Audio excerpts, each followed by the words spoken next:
सोने का पेड़। किसी गांव में एक फूल कुमारी नाम की महिला रहती थी। दूसरों के घर की सफाई तथा बर्तन मांजकर थोड़े बहुत पैसे उसे मिलते थे। उन्हीं पैसों से गुजारा करती थी। उस फूल कुमारी का इकलौता बेटा था रामू। फूल कुमारी चाहती थी कि रामू पढ़ लिख कर किसी योग्य हो जाए, मगर वह पढ़ाई में दिलचस्पी नहीं लेता था। एक बार बैठे बैठे उस फूल कुमारी के मन में आया, रामू पढ़ता लिखता तो है नहीं, कितना अच्छा हो अगर यह कोई काम करने लग जाए, मुझे सहारा भी मिल जाएगा। एक दिन उसने रामू को अपने पास बुलाया और कहा, बेटे तुम भी जंगल में सूखी लकड़ियां काटने क्यों नहीं जाते? सूखी लकड़ियां शहर में आराम से बिक जाएंगी। जो पैसे मिलेंगे उन्हें जमा करते रहना और बाद में छोटा मोटा रोजगार शुरू कर देना। रामू को माँ की यह बात सही लगी। अगले ही दिन से वह जंगल जाने लगा। अब वह सवेरे अपनी कुल्हाड़ी लेकर जंगल में निकल जाता और दोपहर तक सूखी लकड़ियों का एक गट्ठर लेकर लौट आता। घर आकर वह हाथ मुंह धोकर कुछ खाता, फिर गट्ठर सिर पर रखकर शहर बेचने चल देता। अब यह काम उसका रोज का हो गया था। एक दिन की बात है, रामू ने गांव के किसी व्यक्ति के मुंह से सुना कि जंगल में रात को परियां आती हैं। उसने परियों को देखने का निश्चय किया। एक दिन वह रात को जंगल में ठहर गया। तभी मूसलाधार बारिश होने लगी। बारिश से बचने के लिए वह एक पेड़ के नीचे छिप गया। कुछ देर के बाद उस पेड़ के ऊपर से एक सुनहरे रंग की चिड़िया किसी पके आम की तरह नीचे टपक पड़ी। चिड़िया बुरी तरह भीगी हुई थी और ठंड से कांप रही थी।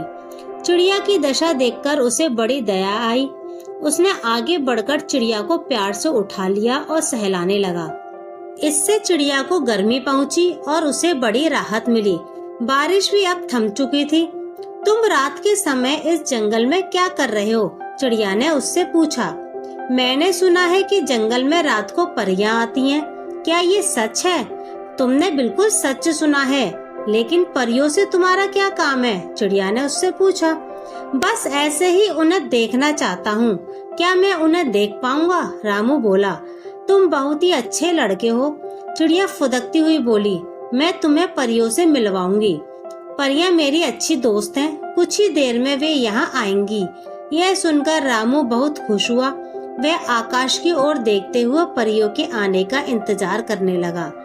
तभी उसके कान में परियों के हंसने गाने की आवाज सुनाई दी और कुछ ही पल में वहाँ परियां उतरी। रामू को देखकर परियां डर गईं और तुरंत वापस जाने लगीं।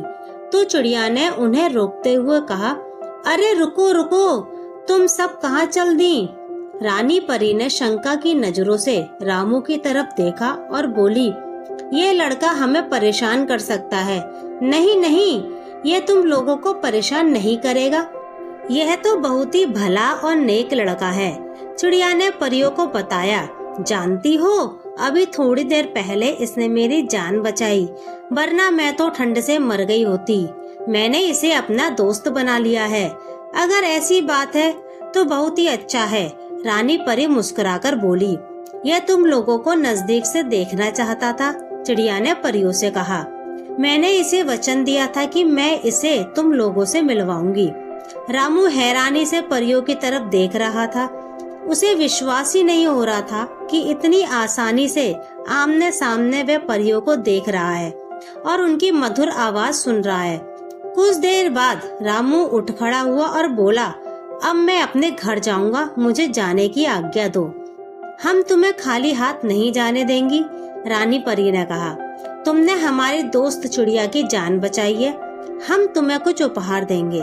आओ हमारे साथ, सोने के पेड़ के पास चलो। यह कहकर रानी परी ने अंगूठे से रामू का माथा छू दिया। रामू को लगा जैसे उसकी आंखें बंद होती जा रही हैं। वह किसी पक्षी की तरह हवा में उड़ता जा रहा है। थोड़ी ही देर बाद वह एक सोने के पेड़ के पास खड़ा था।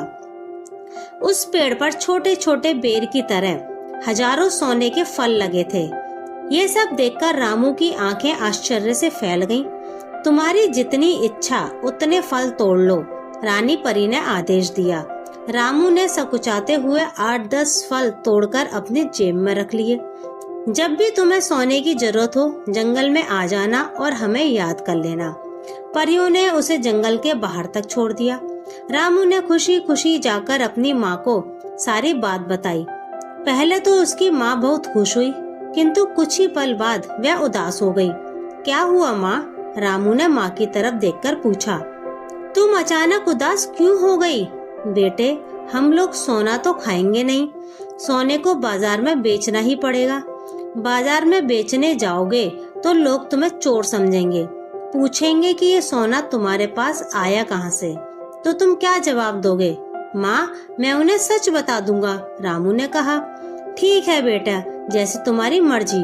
अगले दिन रामू सोने का एक फल लेकर एक सुनार के पास गया।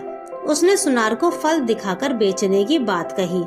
सोने के फल को देखकर सुनार ने रामू की तरफ शंका से देखा और पूछा, चुरा कर लाया है क्या?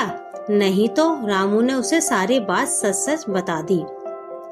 तुम मेरे साथ आओ, सुनार बोला। राजा के पास चलो, मैं उन्हें इस बारे में बताकर ही सोने का ये फल खरीदूंगा, ताकि बाद में मैं किसी झमेले में ना पड़ूं। राजा सारी बातें सुनकर खुशी से पागल हो गया। देखो, उसने रामू की खुशामद करते हुए कहा, अगर मुझे तुम उन परियों से मिला दो तो मैं तुम्हें अपना सारा राजपाट दे दूंगा, नहीं तो तुम्हें फांसी दे दूंगा। राजा बहुत लालची इंसान था। वह सोने, चांदी और रत्नों के लिए पागल रहता था। उसने सोचा कि यदि वह उन परियों से मिला और परियों ने उसे सोने का पेड़ दिखा दिया तो वह पेड़ ही काट कर ले आएगा। रामू ने राजा को परियों के पास ले जाने का वचन दिया। रात के समय राजा को वह उसी स्थान पर ले गया जहाँ परियां मिली थी। रामू ने परियों को याद किया। शीघ्र ही वहाँ हंसती गाती परियां आ गईं। रामू ने रानी परी को सारी बातें बताईं। परियों ने इस लालची राजा को सबक सिखाने का फैसला कर लिया। रानी परी ने राजा से कहा, अगर आपको सोने का पेड़ चाहिए तो हमारे साथ आकाश में उड़ना होगा। हाँ हाँ, मैं उड़ूंगा, राजा ने खुशी खुशी कहा।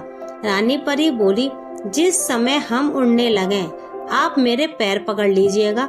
राजा ने वैसा ही किया। रानी परी जैसे ही उड़ने लगी, राजा ने लपककर उसके दोनों पैर पकड़ लिए। रानी परी खूब ऊंचा उड़ने लगी। इतनी ऊंचाई पर राजा को डर लगने लगा। डर से उसके हाथ पांव कांपने लगे। इस क्रम में उसका हाथ छूट गया और वह जमीन पर धड़ाम से आ गिरा।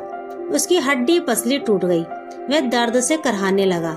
रानी परी फिर उसके पास आई और बोली, लगता है तुम बड़े डरपोक हो, सोने का पेड़ नहीं लेना है क्या?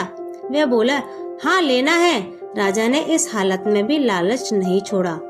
रानी परी ने अपने अंगूठे से राजा का माथा छू दिया। राजा को लगा कि वह उड़ता जा रहा है। थोड़ी देर में वह उसी सोने के पेड़ के पास खड़ा था। सोने के पेड़ को देखकर राजा अपना सारा दुख दर्द भूल गया। उसने अपनी कमर में एक छोटी कुल्हाड़ी छिपा रखी थी।